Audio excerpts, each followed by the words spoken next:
Hi friends, welcome to Yashu creations. ಇವತ್ತಿನ class ಬಂದು sketching class friends. Fashion designing 43 class. ಇವತ್ತು ಹಳೆದ ಸ್ಕೆಚಿಂಗ್ ಕ್ಲಾಸಲ್ಲಿ ಬಂದು 8.5 ಹೆಡ್ದು ಯಾವ ಥರ ಮಾರ್ಕಿಂಗ್ ಮಾಡಿ ಡ್ರಾಯಿಂಗ್ ಮಾಡೋದು ಅಂತ ನೋಡ್ಕೊಂಡ್ರಲ್ಲ ಫ್ರೆಂಡ್ಸ್. ಇವತ್ತಿನ ಕ್ಲಾಸಲ್ಲಿ ಬಂದು 9.5 8.5ಗೂ 9.5ಗೂ ಏನೂ ವ್ಯತ್ಯಾಸ ಇರಲ್ಲ ಫ್ರೆಂಡ್ಸ್. ಅದು ಏನು ವ್ಯತ್ಯಾಸ, ಸಣ್ಣದಾದ ವ್ಯತ್ಯಾಸ ಇರುತ್ತೆ. ಅದೇನು ಅಂತ ನೋಡೋಣ ಬನ್ನಿ ಫ್ರೆಂಡ್ಸ್. ಇವಾಗ ನೆಕ್ಸ್ಟ್ ಶೀಟಲ್ಲಿ ಅದೇ ಥರ ಹೆಡ್ 9.5 ಅಂತ ಹಾಕ್ಕೊಳ್ಳಿ. ಫಸ್ಟ್ ಶೀಟಲ್ಲಿ 8.5 ಅಂತ ಹಾಕಿ ಯಾವ ಥರ ನಾವು 1 ಸೆಂಟಿಮೀಟರ್ಗೆ ನಾವು ಮಾರ್ಕ್ ಮಾಡ್ಕೊಂಡು ಹೋದ್ವೋ ಅದೇ ಥರನೇ ಇಲ್ಲಿ ಸ್ಕೇಲ್ ಇಟ್ಕೊಂಡು ಮಾರ್ಕ್ ಮಾಡ್ಕೋಬೇಕು. ಅಲ್ಲಿ 8.5 ಮಾಡ್ಕೊಂಡಲ್ಲ ಫ್ರೆಂಡ್ಸ್, ಇಲ್ಲಿ ಬಂದು 9.5 ಅಂತ ಮಾರ್ಕ್ ಮಾಡ್ಕೋಬೇಕು. 9.5 ತನಕ ಸೆಂಟಿಮೀಟರ್ ಮಾರ್ಕ್ ಮಾಡಿಕೊಂಡು ಇಲ್ಲಿ ಇವಾಗ ಸ್ಟಾರ್ಟಿಂಗ್ ಬಂದು ಲೆಂತ್ ವೈಸ್ ನಾನಿಲ್ಲಿ ಕೌಂಟ್ ಮಾಡ್ತಾ ಇದ್ದೀನಿ. ಲೆಂತ್ ವೈಸ್ ಇಲ್ಲಿ ನಾವು ಮಾರ್ಕ್ ಮಾಡ್ಕೋಬೇಕು. ಫಸ್ಟಿಗೆ ಬಂದು ಮೊದಲಿಗೆ ಬಂದು ಮೇಲಿನ ಫಸ್ಟ್ ಲೈನ್ ಅಂತೀವಿ ಯಾವಾಗಲೂ, ಆದರೆ ಯಾವಾಗಲೂ ಇಲ್ಲಿ 0 ಅಂತ ಹೇಳಬೇಕು. ಇಲ್ಲಿ ನೋಡಿ ಫಸ್ಟ್ ಲೈನಲ್ಲಿ ಬಂದು ಚಿಕ್ಕ ಚಿಕ್ಕ ಲೈನ್ ಇರೋದ್ರಿಂದ ನಾನು ಅದನ್ನು ಸ್ಕಿಪ್ ಮಾಡಿ ನೆಕ್ಸ್ಟ್ ಲೈನಿಂದ ಮಾರ್ಕ್ ಮಾಡ್ತಾ ಇದ್ದೀನಿ.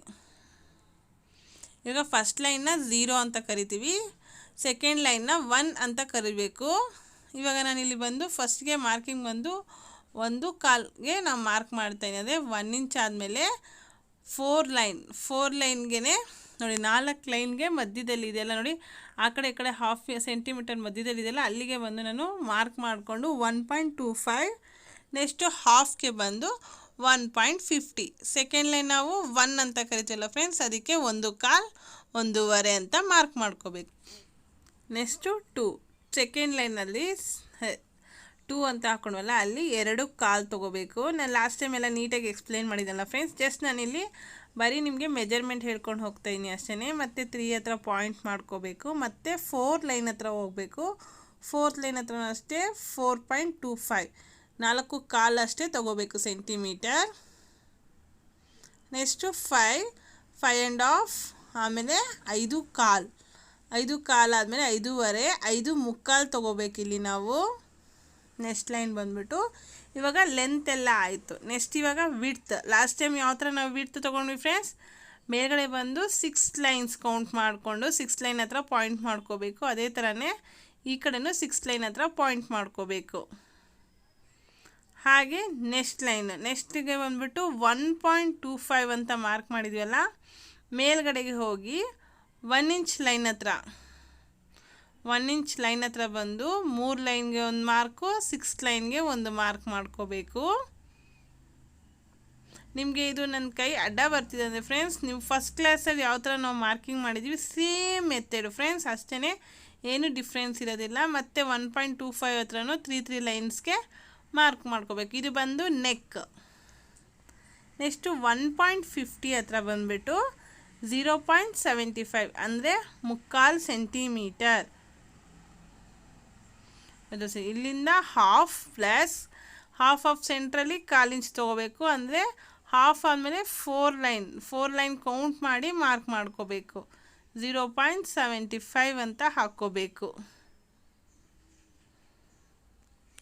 ನಿಮಗೆ ಏನೇ ಡೌಟ್ಸ್ ಬಂದರು ಫ್ರೆಂಡ್ಸ್ ನನಗೆ ಕಮೆಂಟ್ ಮೂಲಕವಾಗಿ ತಿಳಿಸಿ. ನಾನು ಬೇಕಾದ್ರೆ ನಿಮಗೆ ಅರ್ಥ ಆಗಿರೋದೆ ಬೋರ್ಡ್ ಮೇಲೆ ಮತ್ತೊಮ್ಮೆ ನಾನು ನಿಮಗೆ ಡ್ರಾಯಿಂಗ್ ಮಾಡಿ ಎಕ್ಸ್ಪ್ಲೈನ್ ಮಾಡ್ತೀನಿ, ಓಕೆನಾ. ಇದು ಯಾಕಂದರೆ ಬುಕ್ಕೆಲ್ಲ ನಿಮಗೆ ನೀಟಾಗಿ ಅರ್ಥ ಆಗುತ್ತೆ ಅಂದ್ಬಿಟ್ಟು ನಾನಿಲ್ಲಿ ಬುಕ್ ಮೇಲೆ ನಿಮಗೆ ಡ್ರಾಯಿಂಗ್ ಮಾಡಿ ತೋರಿಸ್ತಾ ಇರೋದು.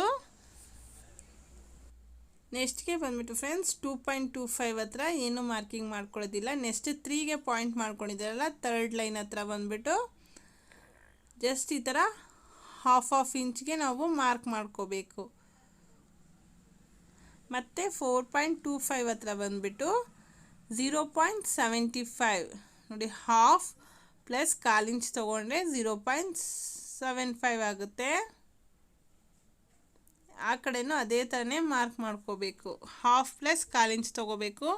ಮತ್ತು 5.75 ಹತ್ರ ಬಂದಾಗ ಹಾಫ್ ತೊಗೋಬೇಕು. ಕರೆಕ್ಟಾಗಿ ಹಾಫ್ ತೊಗೋಬೇಕು. 0.50. ನೆಕ್ಸ್ಟ್ ಪೂರ್ತಿ ಡೌನ್ಗೆ ಬಂದು 9th ಲೈನ್ ಹತ್ರ ಬಂದುಬಿಟ್ಟು 0.25 ತೊಗೋಬೇಕು ಫ್ರೆಂಡ್ಸ್. ಸೆಂಟರ್ ಲೈನಿಂದ 4th ಲೈನ್ ಹತ್ರ ಹೋಗಿ 0.25 1 2 3 ಅಂತ ಎಣಿಸ್ಕೊಂಡು 4th ಲೈನ್ ಸೆಂಟ್ರಲ್ ಲೈನ್ಗೆ ಬಂದು 0.25 ಅಂತ ಮಾರ್ಕ್ ಹಾಕ್ಕೊಳ್ಳಿ. ನೆಕ್ಸ್ಟು 9.5 ಲೈನ್ ಹತ್ರ ಹೋಗಿಬಿಟ್ಟು ಸೆಂಟರ್ಗೆ ಇಟ್ಕೊಂಡು ಹಾಫ್ ಕರೆಕ್ಟಾಗಿ ಹಾಫ್ಗೆ ಮಾರ್ಕ್ ಮಾಡ್ಕೋಬೇಕು. 0.50 0.50. ನಿಮಗೆ ನೋಡಿದ್ರೆ ಫ್ರೆಂಡ್ಸ್ 8.5ಗೂ 9.5ಗೂ ಏನು ವ್ಯತ್ಯಾಸ ಇಲ್ಲ ಅನಿಸುತ್ತೆ. ಬಟ್ ಏನಂದರೆ ಲೆಗ್ ಅನ್ನೋದು ಲೆಂತಿ ಬರುತ್ತೆ ಫ್ರೆಂಡ್ಸ್ ಅಷ್ಟೇ. ನೋಡಿ ಇಲ್ಲಿ ಲೆಗ್ ಅನ್ನೋದು ಎಷ್ಟು ಲೆಂತ್ ಇದೆ, ನೀಯಿಂದ ಹಿಡಿದು ಆ್ಯಂಕಲ್ ತನಕ. ಇಲ್ಲಿ ಬಂದು ನೋಡಿ ಎಷ್ಟು ಡಿಫ್ರೆಂಟ್ ಇದೆ ಅಂದ್ಬಿಟ್ಟು 1 ಇಂಚ್ ಎಕ್ಸ್ಟ್ರಾ ಬರುತ್ತೆ ಅಷ್ಟೇ. ಆಮೇಲೆ 10.5ಇಂದ ಸ್ವಲ್ಪ ಚೇಂಜಸ್ ಹಾಕ್ಕೊಂಡು ಹೋಗುತ್ತೆ ಫ್ರೆಂಡ್ಸ್. ಅದಕ್ಕೆ ನಾನಿದು ಸ್ವಲ್ಪ ಶಾರ್ಟ್ ಆಗಿರಲಿ ಅಂದ್ಬಿಟ್ಟು ನಾನು ನಿಮಗೆ 8.5 ಆಲ್ರೆಡಿ ನಿಮಗೆ ಗೊತ್ತಿದೆ ಅಲ್ವಾ, ಅದಕ್ಕೆ 9.5 ಈಸಿ ಆಗುತ್ತೆ ನಿಮಗೆ. ಜಸ್ಟ್ ಲೆಂತ್ ಎಲ್ಲ ಮೆಜರ್ಮೆಂಟ್ ಎಲ್ಲ ಸೇಮ್ ಇರುತ್ತೆ, ಬಟ್ ಎಕ್ಸ್ಟ್ರಾ 1 ಸೆಂಟಿಮೀಟರ್ ಎಕ್ಸ್ಟ್ರಾ ತೊಗೋಬೇಕು ಅಷ್ಟೇ.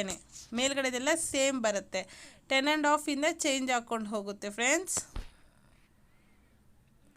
ಇವಾಗ ನಾವು ಪಾಯಿಂಟ್ ಮಾಡಿರೋ ಲೈನ್ಸ್ನೆಲ್ಲನೂ ಜಾಯಿನ್ ಮಾಡ್ಕೊಂಡು ಹೋಗಬೇಕು. ಫಸ್ಟು ಹೆಡ್, ನೆಕ್, ಆಮೇಲೆ ಶೋಲ್ಡರ್. ಈ ಕಡೆ ಯಾವ ಥರ ನಾವು ಶೋಲ್ಡರ್ ಜಾಯಿನ್ ಮಾಡ್ತೀವೋ ಅದೇ ಥರನೇ ಈ ಕಡೆನೂ ಶೋಲ್ಡರ್ ಜಾಯಿನ್ ಮಾಡ್ಕೋಬೇಕು. ನೆಕ್ ಹತ್ರಕ್ಕೆ ಈ ಥರ ಒಂದು ಲೈನ್ ಹಾಕ್ಕೊಂಬಿಡಿ ಶೋಲ್ಡರ್ ಅಂತ.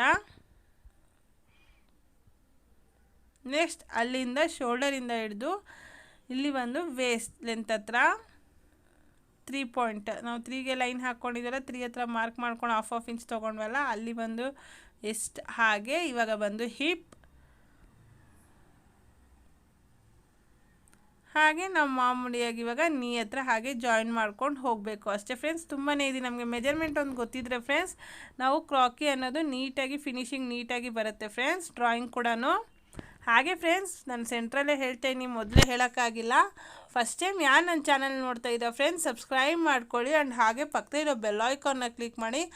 ಆಲನ್ನು ಬೆಲ್ ಐಕಾನ್ ಕ್ಲಿಕ್ ಮಾಡಿದ್ರೆ ನನ್ನ ವೀಡಿಯೋಸಲ್ಲಿ ನಿಮಗೆ ನೋಟಿಫಿಕೇಷನ್ ಸಿಗುತ್ತೆ. ನಿಮ್ಮ ಇದೇ ಥರ ಸಪೋರ್ಟಿಂದ ಫ್ರೆಂಡ್ಸ್ ನಾನು ಇನ್ನೂ ಹೆಚ್ಚೆಚ್ಚು ವೀಡಿಯೋಗಳನ್ನ, ಹಾಗೆ ನಾನು ಏನು ಕಲ್ತಿದ್ದೀನಿ ಅದಕ್ಕಿಂತ ಹೆಚ್ಚು ನಿಮಗೆ ಹೇಳ್ಕೊಡೋಕ್ಕೆ ನನಗೂ ಇನ್ನೂ ಪ್ರೋತ್ಸಾಹ ಸಿಕ್ಕಂಗೆ ಆಗುತ್ತೆ ಫ್ರೆಂಡ್ಸ್. ಇದೇ ಥರ ನನ್ನ ಸಪೋರ್ಟ್ ಮಾಡ್ತಾಯಿರಿ ಫ್ರೆಂಡ್ಸ್. ನೋಡಿ ಇವಾಗ ನಿಮಗೆ ಗೊತ್ತಾಗ್ತಿದೆಯಲ್ಲ ಫ್ರೆಂಡ್ಸ್, 8.5ಗೂ 9.5ಗೂ ಜಸ್ಟ್ ಲೆಗ್ ಅಷ್ಟೇ ಡಿಫ್ರೆನ್ಸ್ ಬರೋದು. ಲೆಂತ್ ಅನ್ನೋದು ಲೆಗ್ದು ಜಾಸ್ತಿ ಇರುತ್ತೆ ಅಷ್ಟೇ. ಇವಾಗ ಪೂರ್ತಿಯಾಗಿ ಮಾರ್ಕಿಂಗ್ ಅನ್ನೋದು ಆಯಿತು. ಇದೆಲ್ಲ ಫೀಮೇಲ್ ಮಾರ್ಕಿಂಗ್ ಫ್ರೆಂಡ್ಸ್, ನಾನು ಫಸ್ಟೇ ಹೇಳಬೇಕಾಗಿತ್ತು ಕ್ರಾಕಿ ಇದೆಲ್ಲ ಫೀಮೇಲ್ದು ಮಾರ್ಕಿಂಗು. ಮೇಲ್ದು ಬೇಕು ಅಂದರೆ ನನಗೆ ಒಂದು ಕಮೆಂಟ್ ಮೂಲಕವಾಗಿ ತಿಳಿಸಿ ಫ್ರೆಂಡ್ಸ್, ನಾನು ಮೇಲ್ದು ಕೂಡ ತೋರಿಸ್ತೀನಿ ಮೆಜರ್ಮೆಂಟ್ ಹಾಗೇ. ಇವಾಗ ಇಷ್ಟು ಆದಮೇಲೆ ಜಸ್ಟ್ ಹ್ಯಾಂಡ್ಸ್ಗೆ ಬಂದು ನಾನಿಲ್ಲಿ 4 ತೊಗೊಂಡಿರೋ 4.25 ತೊಗೊಂಡಿದ್ದೀವಲ್ಲ, ಅಲ್ಲಿಂದ ಜಸ್ಟ್ ಹಾಫ್ ಇಂಚ್ ಔಟ್ಸೈಡ್ಗೆ ಹಾಫ್ ಇಂಚ್ ಮಾರ್ಕ್ ಮಾಡ್ಕೊಂಡು ಸೆಂಟಿಮೀಟರ್ ಮಾರ್ಕ್ ಮಾಡಿಕೊಂಡು ಜಸ್ಟ್ ಹ್ಯಾಂಡ್ಗಲ್ಲಿ ಮಾರ್ಕ್ ಮಾಡ್ಕೊತೀನಿ ಅಷ್ಟೇ.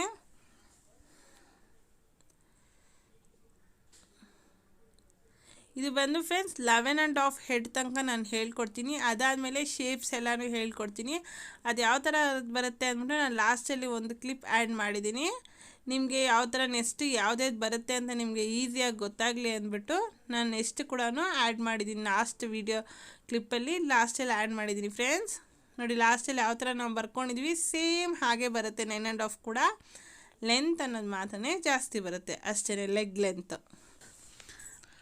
ಹೋಪ್ ನನ್ನ ಈ ಕ್ಲಾಸ್ ನಿಮಗೆ ಅರ್ಥ ಆಯಿತು ಅನ್ಕೋತೀನಿ. ಹಾಗೆ ನನ್ನ ಕ್ಲಾಸ್ ಇಷ್ಟ ಆಗಿದ್ದಲ್ಲಿ ಲೈಕ್ ಮಾಡಿ, ಹಾಗೆ ನಿಮ್ಮ ಫ್ರೆಂಡ್ಸ್ಗಳಿಗೂ ಶೇರ್ ಮಾಡಿ. ಅವ್ರಿಗೂ ಕೂಡ ನನ್ನ ಚಾನಲ್ ಇಂಟ್ರೆಸ್ಟ್ ಇದ್ದರೆ ನನ್ನ ಚಾನಲ್ನ ಸಬ್ಸ್ಕ್ರೈಬ್ ಮಾಡ್ಕೊಂಡು ನನ್ನ ಸಪೋರ್ಟ್ ಮಾಡೋಕ್ಕೆ ಹೇಳಿ ಫ್ರೆಂಡ್ಸ್. ಓಕೆನಾ ಫ್ರೆಂಡ್ಸ್. ಹಾಗೆಯೇ ಫ್ರೆಂಡ್ಸ್ ಇದು ಬಂದು ನಾನು ಹೆಡ್ ಬಂದುಬಿಟ್ಟು 11.5 ತನಕ ಹೇಳ್ಕೊಡ್ತೀನಿ. ಇದು ಬಂದು ನಾನು ಹೇಳ್ಕೊಡ್ತಿರೋ ಕ್ರಾಕಿ ಎಲ್ಲ ಬಂದುಬಿಟ್ಟು ಫೀಮೇಲ್ದು. ನಿಮಗೆ ಮೇಲ್ದು ಬೇಕು ಅಂದರೆ ನನಗೆ ಒಂದು ಕಮೆಂಟ್ ಮಾಡಿ ಫ್ರೆಂಡ್ಸ್, ನಾನು ಮೇಲ್ದು ಕೂಡ ಹಾಗೆ ಜಾಯಿನ್ ಮಾಡ್ಕೊಂಡು ಹೇಳ್ಕೊಡ್ತೀನಿ ನಿಮಗೆ. ಓಕೆನಾ ಫ್ರೆಂಡ್ಸ್. ಹಾಗೆ ಇದು ನೆಕ್ಸ್ಟ್ 11.5 ಹೆಡ್ ಆದಮೇಲೆ ಯಾವ್ಯಾವ ಥರ ಬರುತ್ತೆ, ಹಾಗೆಯೇ ಸ್ಟಿಕ್ ಫಿಗರ್ ಅನ್ನೋದು ಯಾವ ಥರ ಬರುತ್ತೆ ಅಂತ ನಿಮಗೂ ಕೂಡ ಕನ್ಫ್ಯೂಸ್ ಆಗ್ಬಿಟ್ಟಲ್ಲ ಫ್ರೆಂಡ್ಸ್. ಅದಕ್ಕೋಸ್ಕರ ನಾನು ಈ ವಿಡಿಯೋ ಎಂಡಲ್ಲಿ ಕ್ಲಿಪ್ನ ಆ್ಯಡ್ ಮಾಡಿದ್ದೀನಿ, ಯಾವ ಥರ ಬರುತ್ತೆ ಅಂತ ನೋಡ್ಕೊಳ್ಳಿ ಫ್ರೆಂಡ್ಸ್. ಇದು ಬಂದು ಫೀಮೇಲ್ದು. ನೋಡಿ ಇವಾಗ ತೋರಿಸ್ತಾ ಇದ್ನಲ್ಲ, ಅದು ಬಂದುಬಿಟ್ಟು ಈ ಕಡೆ ಸೈಡ್ ಬಂದುಬಿಟ್ಟು ಫೀಮೇಲ್ದಿದೆ, ಹಾಗೆ ಆ ಕಡೆ ಬಂದು ಮೇಲ್ದಿದೆ. ಇದು 11.5 ಹೆಡ್ದು ಫ್ರೆಂಡ್ಸ್. ಅದಾದಮೇಲೆ ಸ್ಟಿಕ್ ಫಿಗರ್. ನೋಡಿ ಸ್ಟಿಕ್ ಫಿಗರ್ ಅನ್ನೋದು ಈ ಥರ ಬರುತ್ತೆ. ಯಾವ್ಯಾವ ಥರ ಶೇಪಾಗಿ ನಾವು ನಿಂತ್ಕೊತೀವಿ ಆ ಥರ ಯಾವ್ಯಾವ ಮಾರ್ಕಿಂಗ್ ಬರುತ್ತೆ ಅಂತ ನಾನು ಅದನ್ನು ಕೂಡ ನೆಕ್ಸ್ಟ್ ಬರೋ ಕ್ಲಾಸ್ಗಳಲ್ಲಿ ಹೇಳ್ಕೊಡ್ತೀನಿ ಫ್ರೆಂಡ್ಸ್. ಓಕೆನಾ. ಹಾಗೆಯೇ ಸ್ಟಿಕ್ ಫಿಗರ್ ಆದಮೇಲೆ ಫಿನಿಶಿಂಗ್ ಯಾವ ಥರ ನಾವು ಶೇಪ್ಸ್ ಎಲ್ಲ ಕೊಟ್ಟು ನಾವು ಇವಾಗ ಸ್ಟಿಕ್ ಫಿಗರ್ಗೆ ಬಂದು ಸ್ಟ್ರೈಟಾಗಿ ಕೊಡ್ತೀವಲ್ಲ ಫ್ರೆಂಡ್ಸ್. ಆಮೇಲೆ ಈ ಥರ ನೋಡಿ ನೀಟಾಗಿ ಈ ಥರ ಶೇಪ್ ಬರೋ ಥರ ಕೂಡ ಲಾಸ್ಟಲ್ಲಿ ಹೇಳ್ಕೊಟ್ಟು ಆಮೇಲೆ ಇದಕ್ಕೆ ಯಾವ ಥರ ಡ್ರೆಸ್ ಅಪ್ ಮಾಡೋದು ಅದೆಲ್ಲನೂ ಹೇಳ್ಕೊಡ್ತೀವಿ ಫ್ರೆಂಡ್ಸ್. ಕಲರ್ ಕಾಂಬಿನೇಷನ್ ಎಲ್ಲ ಸ್ಕೆಚಿಂಗ್ ಅನ್ನೋದು ತುಂಬಾ ಇದೆ, ಇನ್ನು ಹೇಳ್ಕೊಡೋದು ನಿಮಗೆ. ಜಸ್ಟ್ ನಾನು ನಿಮಗೆ ಇದು ಬಂದು ಜಸ್ಟ್ ಹೇಳ್ಕೊಡ್ತಾ ಇದ್ದೀನಿ ಅಷ್ಟೇ, ಯಾವ್ಯಾವ ಥರ ಬರುತ್ತೆ ನಿಮಗೆ ಅಂತ ಅಂದ್ಬಿಟ್ಟು. ಓಕೆನಾ ಫ್ರೆಂಡ್ಸ್? ಹೋಪ್ ನಿಮಗೆಲ್ಲ ಅರ್ಥ ಆಯಿತು ಅನ್ಕೋತೀನಿ ಫ್ರೆಂಡ್ಸ್. ಓಕೆನಾ ಫ್ರೆಂಡ್ಸ್? ನೆಕ್ಸ್ಟ್ ಕ್ಲಾಸಲ್ಲಿ ಮೀಟ್ ಆಗೋಣ. ಅಲ್ಲಿ ತನಕ bye, take care. Thank you for watching. Please subscribe my channel and support me.